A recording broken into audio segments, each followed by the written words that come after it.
at a service station. His car was on one rack, my car was on the other rack, and we've been having car trouble together ever since. Well, through the years we got other cars, but finally we got a new car. A brand new car. I got in 1978, I got a Monte Carlo. A blue Monte Carlo with a dark blue Landau top. Now, if you know what a Landau top is, you're so excited. It had a Landau top. Well, we were so proud of that car. Now, I grew up in Leeds, Alabama. And you have to understand, at that time, Leeds has grown a lot since then, but at that time, it was a pretty small little town. And so if you got a new car, that was a big deal to everybody in town. And so that Sunday night after church, we did what we always did on Sunday night after church, and we went to the Pizza Hut. And everybody in town went to the Pizza Hut. But we went with some friends, and we went in our new car. Well, we told everybody in Pizza Hut about our new car, and they all couldn't wait to see it. So when we got ready to leave, they all went to the windows. So all our friends were standing at the windows, looking out at us as we left. Now, let me back up and say this. It has always been a big deal to us ever since we've known each other. Little things are a big deal to us. We can always make something fun. Like when we were poor, we still are, but when we were poor, to have a date sometime, if we didn't have any money, we'd go to the airport and I'd pretend like I was getting off a plane and then we'd run and meet each other.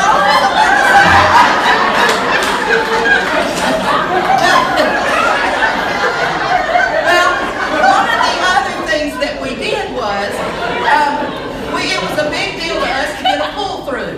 Y'all know what a pull-through is? It's when the car in front of you is not there, and so you pull on in. Well, we had pulled into the end parking place, and so when we went out, the person in front of us had left. We had a pull-through. I mean, we did things like if I got a pull-through, when I got home, I'd say, I got a pull-through. It was a big deal. So here we are with this pull-through. So everybody's in the window watching for us to drive off in our new car. So Tim said, and we got a pull-through. So we all got in the car. He put it in drive. He gunned it to show us speed off. And we all six of us in the car went. Because there was one of those curves right in front of our parking place. So here's everybody in the window. So we're sitting there and Tim said, well, I've already done it now, I might as well go forward instead of backing up. So he gunned it again and we all six went again, because he had not thought that the parking place that we could pull through also had one of those curves. So now we are straddled two of the curves. So no matter which way we go, either forward or backwards, we got to go over two more humps. So the whole city of Leeds is standing in the windows looking out at us as we again go. And they all laughed and laughed and laughed. We moved to Tennessee. We decided it was time our family needed a minivan. We needed a minivan. So we bought a Ford Aerostar minivan. We loved that car. We drove that thing. We drove the wheels off of it.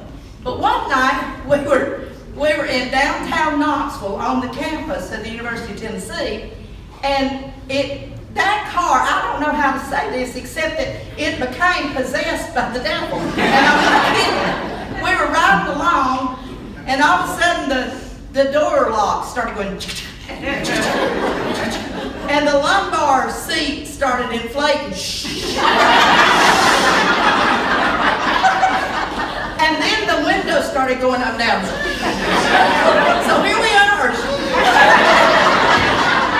And the kids were beginning to get scared. What is wrong with this car? And all of a sudden Clay, my son, said, Daddy, this car's on fire. And we looked back and there's black smoke. So we pulled over to the side, and Tim said, I'm just going to turn this off for a minute. That's his idea. I'm going to turn this off for a minute. That'll fix it, I'm sure. So we turned it off and we sit there for a few minutes and then he said, I want to try to start it again. Well, we tried to start it. Of course, it was dead. Well, some UT students had stopped by. They jumped us off and we got it going. And Tim said, if I can get this car to a dealership tomorrow, I'm trading it in. There's something really bad wrong with it. So we took it the next morning to a dealership. Now, obviously, we didn't have time to think about this because he just wanted to get rid of the car. So we pull in and there's this little gold Ford Ranger.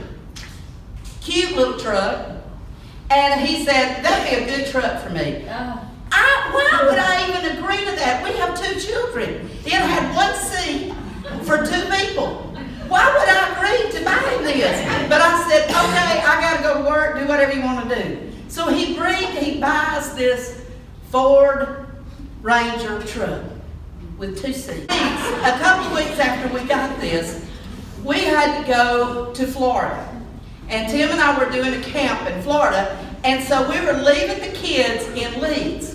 It's August. Did I mention that? It's August. And we have 2 seats and 4 people. So, once again, Tim had a bright idea. He said, well, it's got a camper shell on it. A camper shell, those are metal, you know. And he said, we'll just put them a couple of bean bags in the back and let them drive. We were driving about 6 hours, y'all, and he put our children, who were early teen and late middle school, he said, we'll just let them sit on a beanbag. So we got those 2 children final beanbags in a car, in a metal box in August. And we left, and by the time we got from Pigeon Forge to Knoxville, I looked back. Now here's was his idea. He said, it's got that sliding window. He said, we'll just turn the air up real high and open that sliding window. I turned around and I looked, and our kids, I've never seen anything like it. There was no color in it. Amy had long hair and it was just stringing down. And she was just like, I looked over at Clay and Clay was going, I said, Tim, our children are dying back there. I said, we have to do something. And he said, I'll think of something.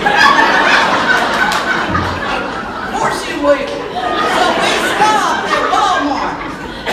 He walks in, he said, put the kids up here with you and turn the air on so they'll get cool. And I said, okay. So he said, I'll go in and get something. Well, he went in, he came out and had a bag. And he opened up, first item in the bag was duct tape. Second item in the bag was dryer vent. Dryer vent!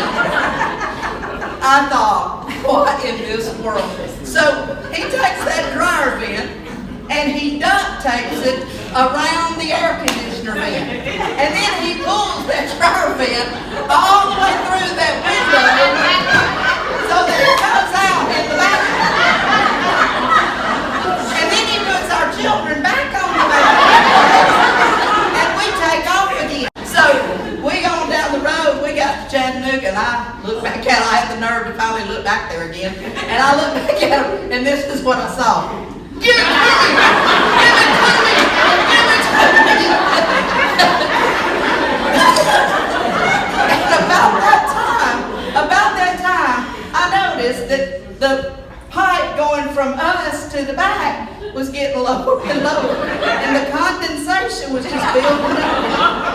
And I said, what are you going to do about that? He said, I got an idea. Of course you do. So he gets the duct tape and he duct tapes it up. So now we have like loops. Now I'll remind you one more time that I'm from Leeds, where they think getting a new car is a big deal. And my daddy was waiting on the porch to see the new car. He walked in, I'll never forget the look on his face. He walked out and he went, he looked at that and he said, what in the world is that? He said, is that a science experiment or something? Tim told him what it was, and I'll never forget what he said. He said, Tim Childers, he'd head from here to California with a quarter tank of gas and $2 in his pocket. Thanks for coming. Good night, everybody.